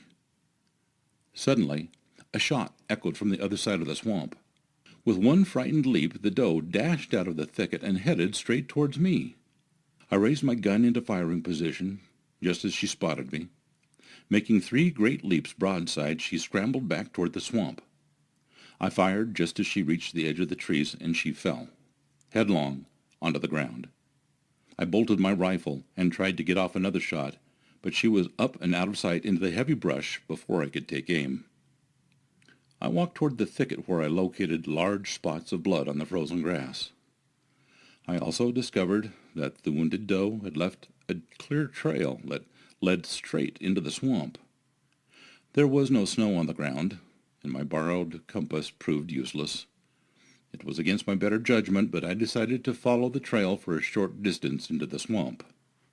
I pushed slowly along, following the doe's bloody trail, expecting her to be lying just beyond the next bush. After an hour, however, I realized that it would be impossible to pack the deer out even if I did find her. I checked my bearings and decided to take just a few more steps before retracing my trail out of the swamp. Stepping over a small cedar log, I heard a strange gurgling sound just ahead. Startled, I raised my gun and listened to the noise for a moment, concluding that the deer had gone down and was strangling in her own blood. Cautiously, I eased my way toward the sound. Suddenly, I froze in horror. The middle of a small clearing, there were 3 hairy creatures that at first looked like bears. 2 of these creatures were on their knees, tearing at the insides of a freshly killed deer. The deer's innards were scattered around the clearing, and the things were scooping blood from the stomach cavity into the palms of their human-like hands. Raising their cupped hands of fresh blood to their mouths, they swallowed the liquid. Without warning, the male leaped straight up into the air from his crouched position. His arms jerked upward high over his head, and he let out a weird screeching sound. Screeching and screaming, he charged towards me. I cannot remember aiming my rifle, nor do I recall pulling the trigger, but a bullet must have slammed into the beast's body. As blood spurted from his face, the huge creature staggered, seemingly stunned by this unexpected happening. I do not recall ejecting my spent shell, nor do I recall firing my rifle again.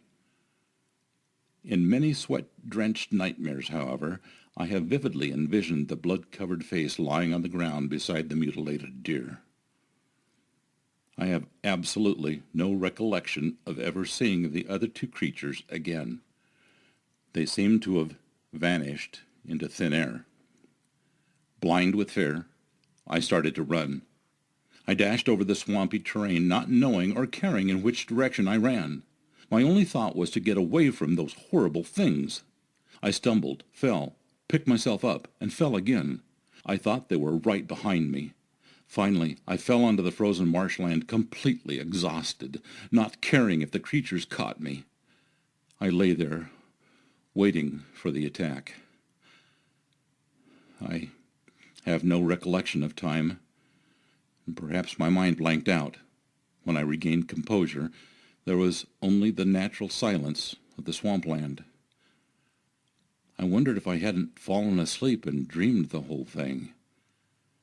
Regardless, I knew I must find my way out of the swamp. My compass, which I had borrowed from Major Schrott, was next to worthless. I raised my rifle and fired the 3 rapid shots that signal a hunter is in trouble. Nothing happened. I reloaded my rifle and fired again. This time returning shots echoed in the distance. I moved in the direction of the shots, but stopped periodically and listened intently for some familiar sound. After traveling a considerable distance, I finally heard someone calling to me. Traveling in the direction of the voice, I finally emerged onto a hilly clearing and saw a group of hunters standing around their camp.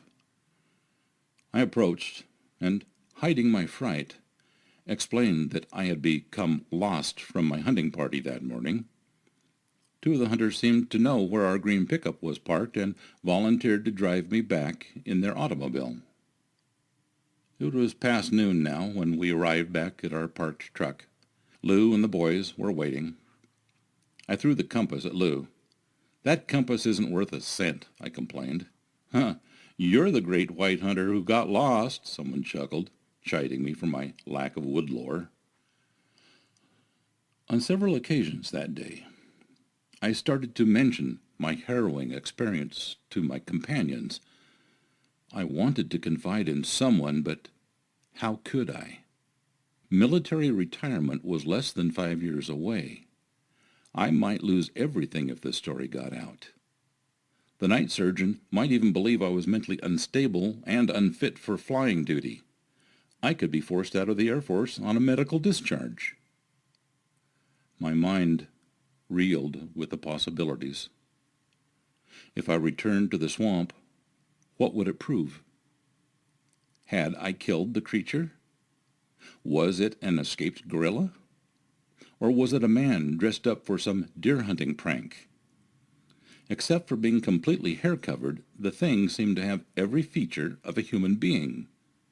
What about the 2 creatures that had escaped?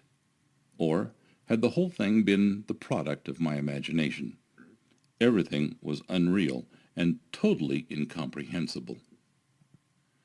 Our hunting party returned home, and I spent a month wrestling with my conscience.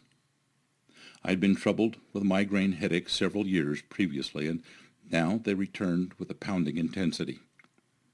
I swallowed dozens of pills each day. As both an instructor and instrument check pilot, I always flew as aircraft commander. I often had a pilot who was neither current nor checked out for the particular aircraft we were flying, so I avoided airtime, except for a single 4-hour flight near the end of the month. I knew it was impossible to continue to fly until the mystery of my experience in the swamp had been resolved. I watched the weather closely, waiting for a heavy snow, which would provide good tracking conditions. I would not consider going into that swamp again without being able to backtrack in my own footsteps. On the 29th of November, it happened. The weather reported 5 inches of fresh snow in the Whiteface area. On Friday, December 2nd, a warm front moved in, and the snow was slowly melting, making ideal tracking conditions. By now, I had formed a plan. The following day, I took my automatic shotgun, several rounds of double-aught buckshot, hooked my swamp buggy to the back of my pickup, and with Mike, my faithful dog, headed north to Whiteface Reservoir. Passing Ranta's Resort, I proceeded to the east side of the lake. After the bug was unhooked and the chains installed on the huge DC-3 aircraft tires, I headed down the old logging trail looking for the area where we had parked our truck during the hunting season. Mike was trembling with anticipation, and I was shaking with fear. Any mishap could be disastrous. It seemed doubtful that any other human would enter this portion of the woods for the rest of the winter. I was also aware of the possibility of encountering one or more of the things, and not knowing what to expect created a fear that was almost causing me to turn back. The bug ran beautifully as I inched through the soft snow, so I turned my attention to searching for a familiar landmark. After making several lucky guesses at Y's in the trail, I suddenly recognized the small clearing where the truck had been parked. Again, almost uncontrollable fear gripped me as I parked the bug. My heart raced wildly as I pulled my shotgun from the rack and headed for my old stand overlooking the swamp. The old trail that had been taken by the wounded doe was covered with snow, so I inched in a general direction toward the scene. It was difficult to walk, as small logs covered with snow acted as built-in obstacles. I was constantly on the alert for tracks in the melting snow. Once I fell across a snow-covered log and just remained there to rest for a few minutes. Mike, working in his usual circle, jumped a browsing deer that came crashing through the thicket. My heart leaped into my throat. I was ready to run when Mike started to dig at the body under the snow. I realized then that the events of that horrible day a month earlier had been real. I staggered to my feet, called Mike to my side, and spent several minutes staring at the huge, hairy body. Finally, I brushed the snow away from the head and noticed that one eye seemed to be completely missing. But there was so much frozen blood it was impossible to tell for sure. The face was not covered with hair, but the neck, shoulders, and stomach were caked with frozen blood. The creature's left arm was twisted under the body, but I compared the right hand with my own. This hand appeared identical to mine, except it was twice as large. As I was inspecting the creature, my fear suddenly vanished. I was now convinced I had not killed a true human being, but something similar to man, perhaps some freak of nature. Maybe it was a mutant of some type. I examined the poor creature and realized it was in a perfect state of preservation. I also noticed that the dead deer had been completely devoured by predators. Why hadn't these predatory animals eaten the flesh of the hairy thing? There was indeed a mystery surrounding this freak. I decided that the creature should not be left in the swamp. I was still concerned with the scandal that could jeopardize the retirement from the Air Force. It was impossible to dig a grave in the frozen earth. If the creature was left in the swamp, a wandering hunter might stumble over the body in the spring. An investigation by law officers might lead the authorities to me. There was only one thing to do. I left the swamp buggy concealed in the woods and went back to Duluth with my pickup. I told my wife that the bug had become stuck and that I would have to get a pick, a shovel, an axe, and a chainsaw. I returned to the swamp the following day and inched the bug back into the bush, cutting a trail as I went. Using an ice chisel from the truck, I chopped the creature's body from the frozen earth. Loading that hulk onto the rear platform of my swamp buggy was one of the most difficult experiences of my life. The body was rough, dead weight and was frozen solid. Finally, the icy form was laid out on the platform, and I snugged it down with cargo straps that were standard equipment in the bug. When I reached the pickup, I struggled to transfer the monstrous form to the truck bed. Again, the nylon straps were indispensable. It was after dark when I pulled up to my home in the suburban military housing area of Duluth. My wife, Irene, was almost hysterical when she saw the gigantic corpse. I was now beginning to accept the creature, and finally, I convinced her of the seriousness of my experience. "What do you plan to do with the thing?" she asked, fearfully staring at the ape-like form. "Well, I can't dig a grave. The ground is frozen solid," I explained. "Well, maybe we can keep it in the freezer until spring." We had just purchased a large food freezer 2 weeks earlier. "But the freezer is full of meat," Irene protested. "Then we'll have to give the meat away," I answered. "My retirement is more important than a few dollars worth of meat." She finally agreed to my plan. Like many military wives, she was accustomed to adjusting to unforeseen and unpredictable circumstances.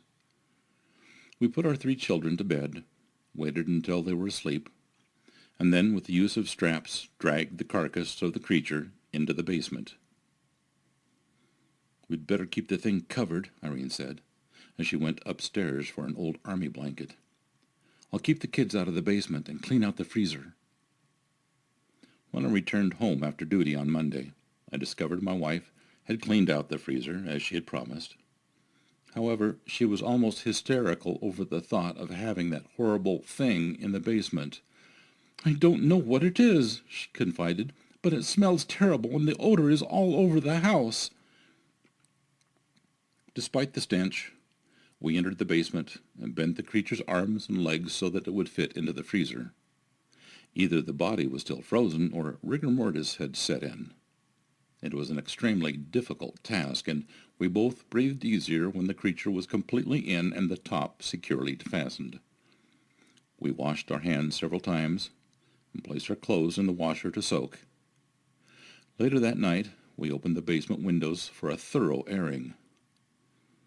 "Let's not tell a single person about this," I cautioned. "We'll just leave it there till spring." The creature remained in our food freezer for almost a month. Then my curiosity drew me into the basement. Man or animal? A mutant human or a cross between the ape and man family? There were 100 different explanations. I opened the freezer and discovered the creature's body was dehydrating. Certain parts of the body looked like pieces of dried-up meat. I went back upstairs and told Irene of the dilemma. "If we bury it in the spring, it won't make any difference," I said. "But if we learn what it is and decide to keep it, then it should be properly preserved. I don't know how to keep it from drying out." My wife thought a moment. "Remember those Canadian lake trout that we kept for 2 years? We froze them in ice water and they stayed fresh. Perhaps the thing could be preserved that way. It's worth a try." We started by pouring 20 gallons of ice water into the freezer each day. The job was completed within a week, and our incredible secret was now encased in a solid block of ice, safe from prying eyes and freezer burn. To make certain that no one could open the freezer, the door was locked and I kept the only key. When the spring thaw arrived, I was faced with another dilemma. It would require several days to melt the ice around the creature's body, and, in the process, the basement of our home would be filled with an odorous stench. I was also concerned about the danger of burying the thing. The passerby might see me digging a grave and alert the police. Transporting the body away from my home to a grave site was equally dangerous. I envisioned a traffic accident, with a smelly creature tossed out on the pavement and a police officer staring at me as I fumbled for some rational explanation. My wife was now accustomed to having the creature in the freezer, so I decided to leave it in the basement and not press her luck. In the summer of 1961, we purchased a farm near Rolling Stone, Minnesota.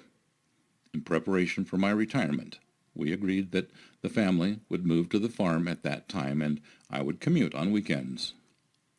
I could not risk allowing a moving company to transfer our freezer, so I rented a U-Haul truck and moved all of our furniture by myself.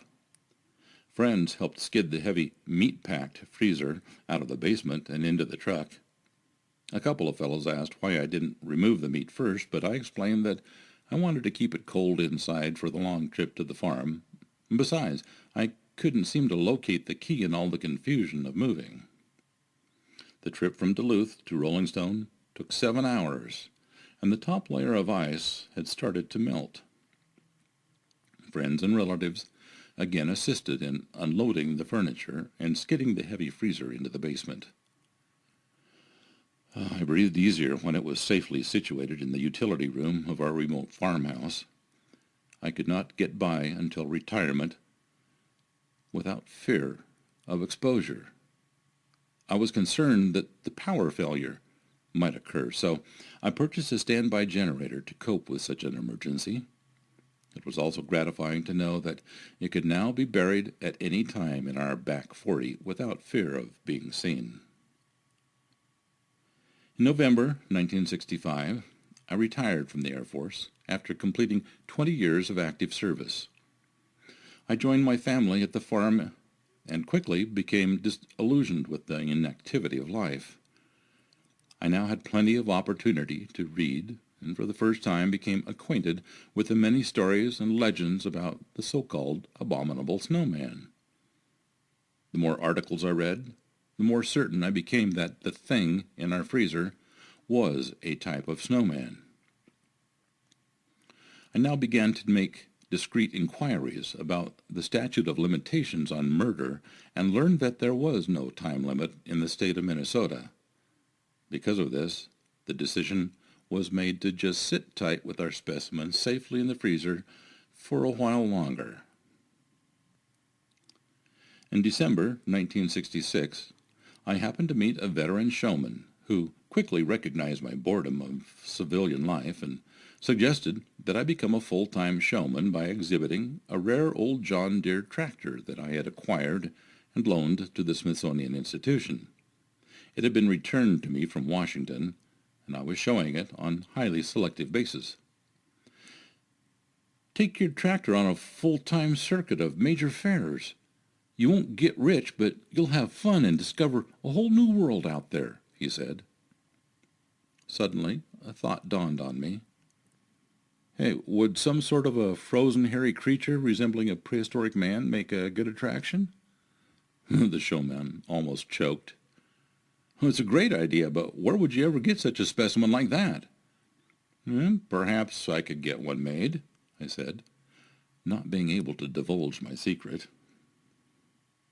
I returned home with only one thought in mind and immediately consulted with my attorney concerning the legalities of exhibiting the creature. He listened with amusement until I drove him to my farm and opened the freezer. He stared down into the cloudy ice with horrified fascination. Later, we discussed the legal aspects. There's always the possibility of a murder charge if this thing is judged to be human, he informed me. There are also laws concerning the transportation of dead bodies. I can see all sorts of legal difficulties. Well, I'm convinced the creature would make a great exhibit, I said. Isn't there any way to do it by creating a model? He lit another cigarette and thought a moment. You have the original body. The authorities will be after it because this thing is the scientific find of the century. However, it might be possible to create a model, as you suggested.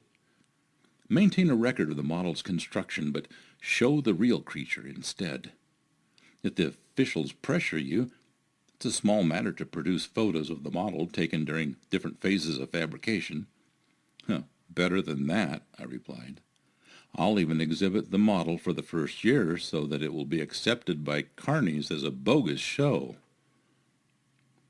In January 1967, I made sketches of the real creature and went to Hollywood to confer with men who make models for the motion picture industry. I talked with Bud Westmore, the director of makeup at Universal Studios. He informed me that such a model might cost up to $20,000. Westmore didn't have the time to make the creation, but he agreed to offer his technical knowledge if I needed it. He also agreed that it would be a challenging endeavor. I then consulted with a staff member of the Los Angeles County Museum. He suggested that I contact Howard Ball, an independent artist who was creating life-size fiberglass elephants to be displayed at the La Brea tar pits. I later engaged Ball to sculpture the carcass and mold the body. John Chambers, a makeup artist and Academy Award winner from 20th Century Fox, suggested that a small wax studio in Los Angeles could implant the hair according to my specifications. I approached Pete and Betty Coral. They agreed to do the work and implanted each hair individually with an open-end needle. I constantly directed this portion of their work, and it was magnificent. They were great artists and a pleasure to deal with. By the time the model was completed, I had another worry. There was no guarantee that any exhibit would make money on the fair circuit, yet I had spent several $1,000s, some of it borrowed, to obtain the model. Despite my misgivings, I enlisted the aid of a friend in Pasadena, and we added the finishing touches to make it look as close to the specimen in my freezer as possible. The bloody eyes, broken arm, and the blood-soaked hair was carefully duplicated to match the original. It was now time to freeze the ice around the model, and this presented a few humorous moments. I rented a cold storage room from a Los Angeles ice company, and at 8 a.m. one sunny morning, I pulled in with my monstrous creation in the rear of my station wagon. A stunned executive happened to stroll by and did several double takes. "Where are you going with that thing?" he stammered. "Well, I've rented a storage room for a few days," I explained. "In our company?" He stared at the model and twisted his hands in anguish. "My gosh, was that a living thing? This is a food processing plant. Get that thing out of here before a government inspector sees it." Later, I arranged to ice down the model at a privately owned locker plant that had recently shut down. The final phases of my creation were completed there.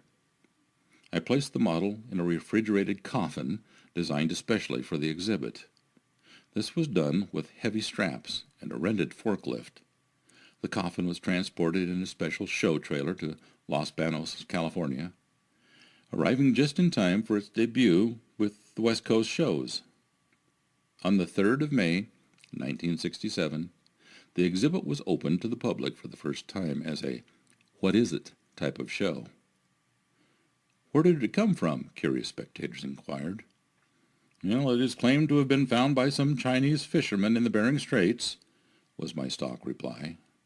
My cover story had been created in advance and worked very well, so I stuck to it for the next 2 years. As I continued along the fair circuit that year, I readily admitted to other showmen that this was a creation.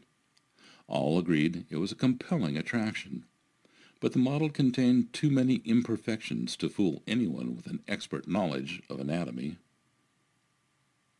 Our tour continued until November 1967, when we closed at the Louisiana State Fair and returned to our farm home in Rolling Stone for the winter. By March 1968, I had convinced myself that it was safe to substitute the real specimen for the coming fair season. I cut off refrigeration to melt the ice from both specimens and made the switch using my farm tractor loader and an I-beam. I worked the creature into a position closely resembling the model by cutting the tendons in the arms and legs. I then started the difficult task of creating ice around the specimen. "Well, this will be the greatest exhibit to hit the fair circuit," I said after the job was completed. "Even a trained scientist would be shocked to see this." The 1968 season was one of the most remarkable in our history. Physicians, professors, and college students came from everywhere to see the exhibit. All pondered on the possibilities of a true missing link. At the Oklahoma State Fair, one prominent surgeon visited the exhibit 9 separate occasions. Each time, he brought a different colleague. Even a high official of the state of Oklahoma tactfully suggested that we were not promoting our exhibit fully by showing it on the fair circuit. At the Kansas State Fair, the county pathologist was so intrigued that he sent many of his associates to see the creature. Apparently, the exhibit was brought to the attention of Ivan Sanderson and Bernard Heuvelmans by one of their colleagues. They called and asked permission to examine the creature. This was a grave mistake on my part. Both men were visibly impressed, but made no mention of releasing a scientific report. However, Dr. Heuvelmans published an article on the homopongids, the Ape Man, in a February 1969 bulletin of the Royal Institute of Natural Science of Belgium. The long search for the rumored live ape man or missing link has at last been successful, he reported. Ivan Sanderson published an article in the May 1969 issue of Argosy magazine. Let me say simply, he wrote, that one look was actually enough to convince us that this was, from our point of view at least, the genuine article. This was no phony Chinese trick or artwork. If nothing else confirmed this, the appalling stench of rotting flesh exuding from a point in the insulation of the coffin certainly did. My problem started again with the publication of Heuvelmans' article. It seemed as if every newspaper, radio station, magazine, and television station in the world wanted to verify the existence of the creature. Calls poured in each day from London, Tokyo, Berlin, Rome, and scores of American cities. The Smithsonian Institution requested permission to inspect the carcass. This request was promptly refused. Dozens of scientists asked permission to remove a core sample of the creature. Biologists wanted hair and blood samples. Heuvelmans had stated in his article that it appeared that the creature had been shot. Newspapers began to speculate on the possibility that law enforcement authorities should investigate the manner in which I obtained the creature. If the body is that of a human being, there is the question of who shot him and whether any crime was committed, an article in the Detroit News reported. With these events swarming into my life, I became a regular visitor to my attorney's office. His advice was clear-cut and direct. Frank, you had better substitute the model for the real specimen and then take off for a long vacation. This sounded like good advice, so I made arrangements to make the transfer in a cold storage warehouse. The original specimen was put into a refrigerated van and sped to a hiding place away from the Midwest. Refreezing the model took several days, and it was during this period that newspapers carried accounts of both me and the creature vanishing. During the past few months, I have been pressed for the conditions or circumstances under which I would consider giving the specimen up for scientific evaluation. 2 conditions must be met before I would even consider such an action. 1, a statement of complete amnesty for any possible violation of federal laws. 2, a statement of complete amnesty for any possible violation of state and local laws where the specimen was transported or exhibited during the 1968 fair season. There will surely be skeptics that will brand this story a complete fabrication. Possibly it is. I am not under oath, and should the situation dictate, I will deny every word of it. But then no one can be completely certain unless my conditions of amnesty are met. In the meantime, I will continue to exhibit a hairy specimen that I have publicly acknowledged to be a fabricated illusion, and leave the final judgment to the viewers. If one should detect a rotting odor coming from the corner of the coffin, it is only your imagination. A new seal has been placed under the glass, and the coffin is airtight. The story was published in Saga magazine, July 1970, and the story is written by Frank Hanson. Thank you for listening. Thanks for listening to this episode of Creek Devil. If you or anyone you know has had an encounter with these creatures, please contact us at williamjevning@yahoo.com. That's William, Jevning, @yahoo.com. All communication is confidential. Join us for another program next week. And until then, keep your eyes open out there.